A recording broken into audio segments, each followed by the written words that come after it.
नमस्कार दोस्तों। आज के इस वीडियो में हम डिस्कस करेंगे एलएजी के बारे में। और एलएजी के बारे में जितनी इंपॉर्टेंट बातें हो सकती हैं, जितने इस टॉपिक से रिलेटेड आज तक प्रश्न पूछे गए हैं, सारे इस एक ही वीडियो में हम डिस्कस करेंगे। आई होप यदि आप इस वीडियो को पूरा देखते हैं तो डेफिनेट आपको एलएजी का दूसरा वीडियो सर्च करने की आवश्यकता नहीं होगी।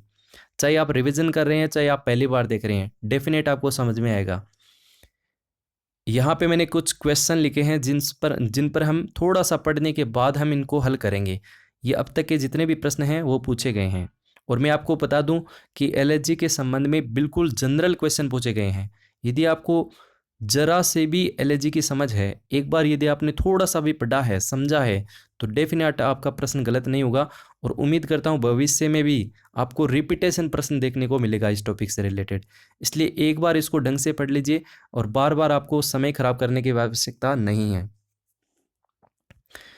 देखिए, इसलिए मैं यदि एक वर्ड यूज करूँ तो मैं ये कह सकता हूँ कि सैड पोइम होती है।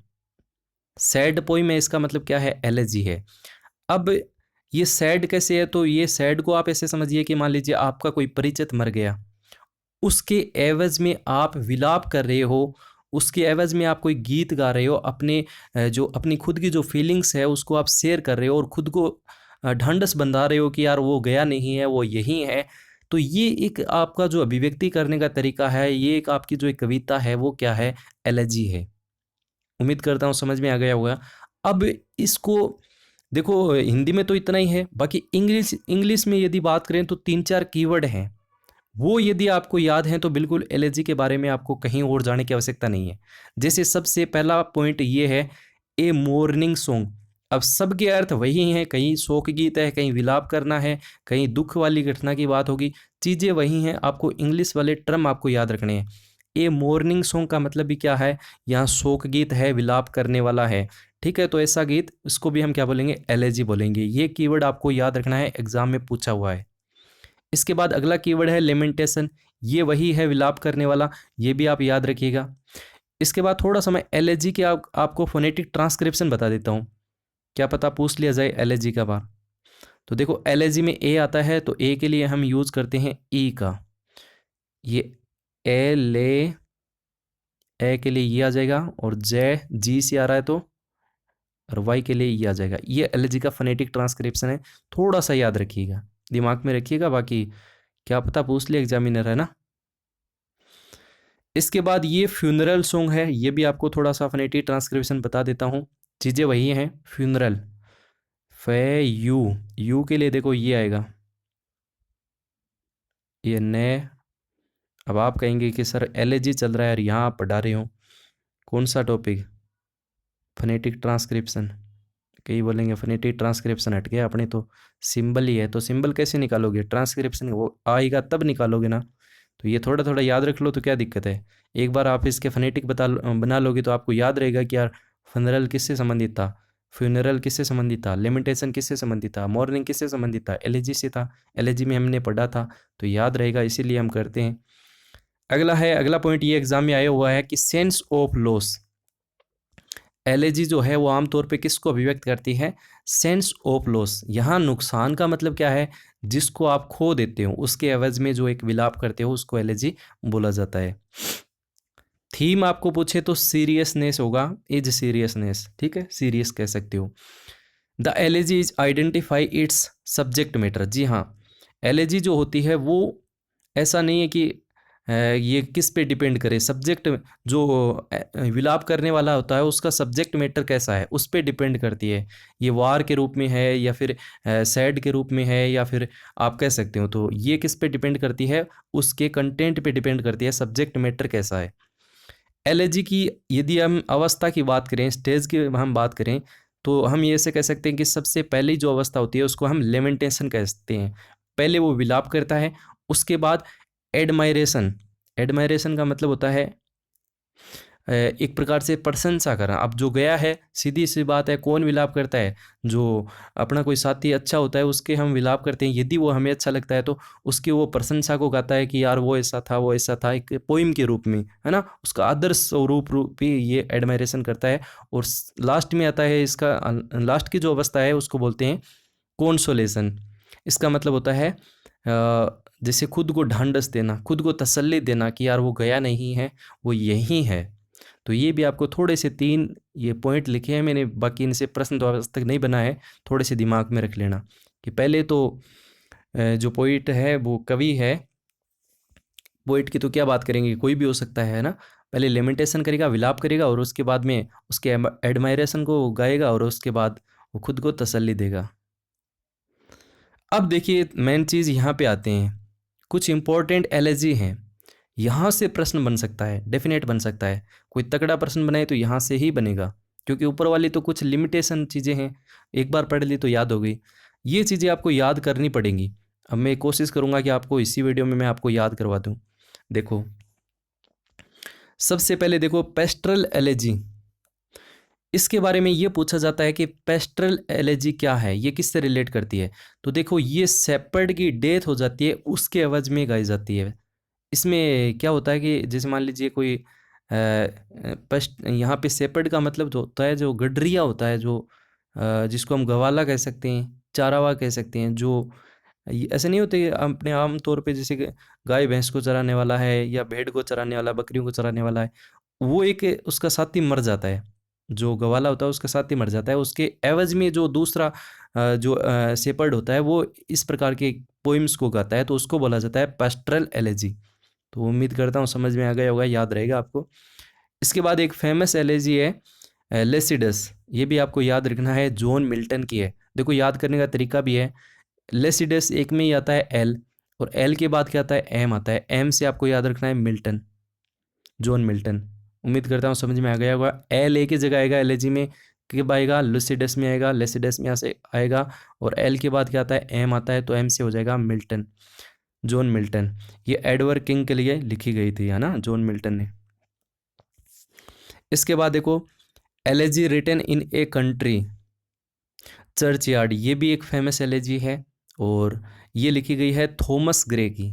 अब देखो इसको भी याद कर लेना, इसमें वाई है, इसमें भी वाई है, अपने अपने तरीके हैं, और इसमें ग्रे में भी क्या आ रहा है, वाई आ रहा है, बाकी में कभी नहीं आएगा, नीचे वाले में देख लेना। तो ये थोड़ा सा आप लिंक कर लीजिएगा कि ये कीवर्ड आप याद रखिएगा, चर्च यार्ड, ये किससे रिलेट हुआ, थॉमस ग्रे से।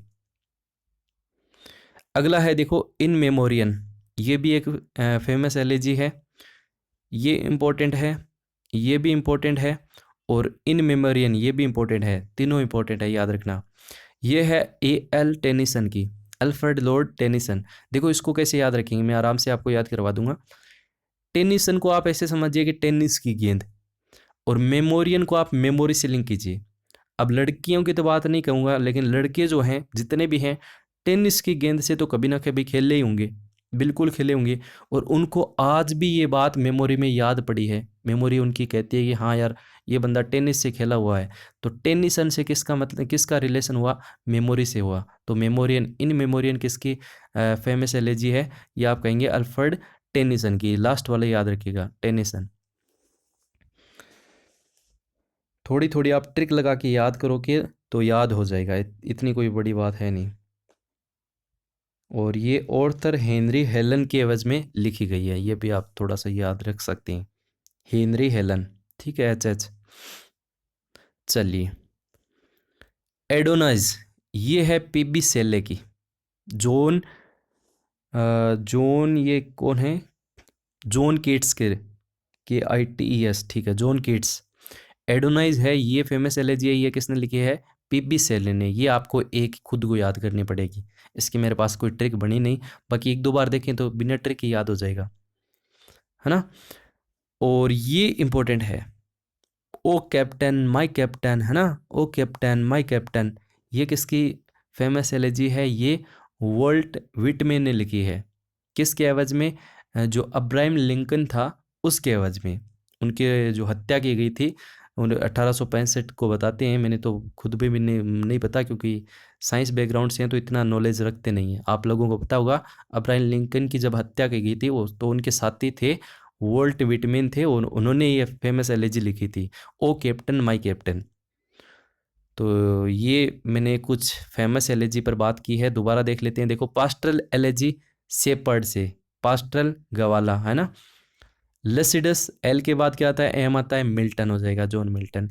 Elegy written in country churchyard, तो ये चेस चर्चयार्ड और वाई आ रहा है तो इसमें थॉमस ग्रे की हो जाएगी, ये इंपॉर्टेंट है, याद रखना। इन मेमोरियन, मेमोरी से क्या लिंक करोगे, टेनिस, तो याद हो जाएगा आपके टेनिसन हो जाएगा। एडोनाइज को आप याद करना चाहो तो आप अपने तरीके से याद कर लेना, पीबी सेले की है, जॉन किटन, जॉन किट्स के रूप में ये लिखी गई है, जॉन किट्स के आवाज़ में लिखी गई है, पीबी सेले ने लिखी है। और ओ कैप्टन माई कैप्टन ये वॉल्ट विटमैन ने लिखी है, और किसके आवाज़ में, अब्राहम लिंकन के आवाज़ में। तो ये भी आपसे थोड़ा सा पूछ लेते हैं। अब देखो प्रश्न आए तो यहाँ से ऐसे बन सकता है जैसे पीबी सेले पास्टर लेलेजी एडोनाइज रिलेटेड टू। अब यहाँ पे एडोनाइज जो है वो किससे रिलेट करती है, एडवर्ड किंग से। अच्छा ये दोनों ऑप्शन मैंने सेम ही बना दिए, ए और बी, एडवर्ड किंग और एडवर्ड किंग, ये तो होगा नहीं देखो। तो एडोनाइज जो है वो मैंने अभी आपको बताया था, पीबी सेले ने लिखी है, और किसके आवाज़ में, जॉन केट्स के रूप में। तो यहाँ पे जॉन केट्स कहाँ है, ऑप्शन नंबर सी में है, तो आपका हो जाएगा ऑप्शन नंबर सी।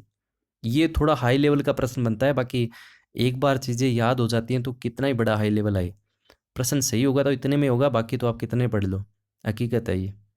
चलो फिर क्वेश्चन लेते हैं जो अब तक पूछे गए हैं, ताकि आपको रिवीजन हो जाए और खुद को एक कॉन्फिडेंस भी आ जाए कि हाँ यार मैंने ये टॉपिक पूरा पढ़ लिया।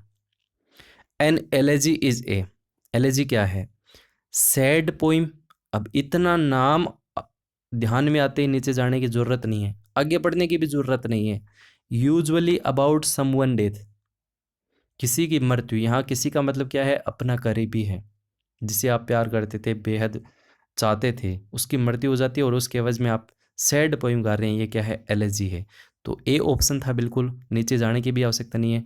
लव पोइम नहीं कहेंगे, प्रार्थना नहीं कहेंगे, मैरिज के एवज में नहीं होगी। एक और प्रश्न 2011 में एल में पूछा गया था कि an elegy is a poem written to celebrate an occasion, अवसर को सेलिब्रेट करना, ये तो नहीं होगा। To the praise of God, यहाँ पर किसी की प्रशंसा नहीं की जा रही। तीसरा है given expression to our love for someone, तो यहाँ पर लव शब्द आ गया, देखते हैं आगे अगला option, in the memory of someone who has died. देखो ये बिल्कुल सही हो जाएगा ऑप्शन नंबर 4। अब बताने की भी आवश्यकता नहीं है कि ये क्या क्यों हुआ। चलिए अगला प्रश्न देखिए, an elegy usually give expression to, ये L2 का प्रश्न है, फीलिंग ऑफ जॉय, हर किसी प्रकार का हर्ष की भावना नहीं होगी, भाव नहीं होगा, गलत हो जाएगा। दूसरा भी विक्ट्री, जीत या दमन की, यह भी नहीं होगा। सेंस ऑफ लॉस, ये बिल्कुल सही हो सकता है। सेंस ऑफ डिफेट, ये भी हम कुछ हद तक नहीं करेंगे। तो सेंस ऑफ लॉस, किसी का नुकसान होने के एवज में जो अभिव्यक्ति होती है वो हम एलर्जी कहते हैं, और नुकसान होने का मतलब यहाँ क्या है, किसी अपने को खो देना। एलर्जी इज ए, ये भी एक प्रश्न पूछा गया था और इसमें आपको निकलना था ऑप्शन नंबर बी पे, ये वर्ड आपको ढूंढना था, लेमेंटिंग, लेमेंटिंग या लेमेंटेशन जो भी है, death of a dear one. ठीक है, तो उम्मीद करता हूँ ये भी आप आराम से कर पाए होंगे। A lamentation for the dead is future of, तो बिल्कुल लेमेंटेशन वर्ड है, किसके साथ जुड़ेगा, एलर्जी के साथ जुड़ेगा। ये प्रश्न भी पिछले साल L1 में पूछा गया। अब देखो इतना ही लेवल है, कोई ज़्यादा बड़ी बात है नहीं, थोड़ा सा आपको दिमाग में रखना है कि एलर्जी ये चीज़ है, एक दो ये कीवर्ड हैं, बस बात ख़त्म। बाकी तो किताबें भरी पड़ी हैं, लिख लो उनसे, बना लो नोट्स, पढ़ते रहो, है ना। लेकिन एक ये होता है कि समेट लें, कितना जल्दी हम इसको समेट सकते हैं, वो चीज़ें मैं आपको दे दूँगा। तो मॉर्निंग सॉन्ग हो जाएगा, लेमेंटेशन हो जाएगा, फ्यूनरल सॉन्ग हो जाएगा, और सेंस ऑफ दोस्त के बस में ये जनरली यूज़ होती है। इसकी थीम सीरियस हो जाएगी और डिपेंड करती है सब्जेक्ट मैटर पे। और 3 इसके स्टेज भी हमने बात की थी, अवस्थाओं की बात की थी, लेमेंटेशन, एडमायरेशन और कंसोलेशन। कुछ फेमस एलेजी की बात हमने की थी, पेस्ट्रल एलेजी शेपर्ड की डेथ में, लुसिडस एल के बाद एम आता है तो मिल्टन की हो जाएगी। चर्च यार्ड की अगर हम बात करें, elegy written in a country churchyard, तो वाई इसमें ज़्यादा है तो थॉमस ग्रे हो जाएगा। मेमोरियन की बात करें तो मेमोरी का लिंक इनसे था, टेनिस की गेंद से था तो टेनिसन हो जाएगा। एडोनाइज की बात करें तो ये आप खुद तैयार करेंगे, पीबी सेले हो जाएगा, जॉन किट्स के एवज में लिखी थी। ओ कैप्टन माई कैप्टन, ये अब्राहम लिंकन के एवज में वॉल्ट विटमैन ने लिखी थी, तो ये भी आप थोड़ा सा याद रखिएगा। ठीक है दोस्तों, आज के इस वीडियो में इतना ही। Thank you so much, have a nice day. हंसते रहिए, मुस्कुराते रहिए, पढ़ते रहिए और अपनी टेंशन को धीरे धीरे गायब करते रहिए। जैसे जैसे पढ़ेंगे वैसे वैसे टेंशन गायब होती जाएंगी। मैंने आपको वास्तव में इंग्लिश के जो एक ये डर था कि यार इंग्लिश कैसे तैयार होगी, मैंने बहुत हद तक कोशिश की है जनरल व्यू में बताते हुए कि आप इसको आराम से कर पाएंगे। अब आप कितना कर पाते हैं ये आप खुद पे डिपेंड करता है। ठीक है दोस्तों, धन्यवाद।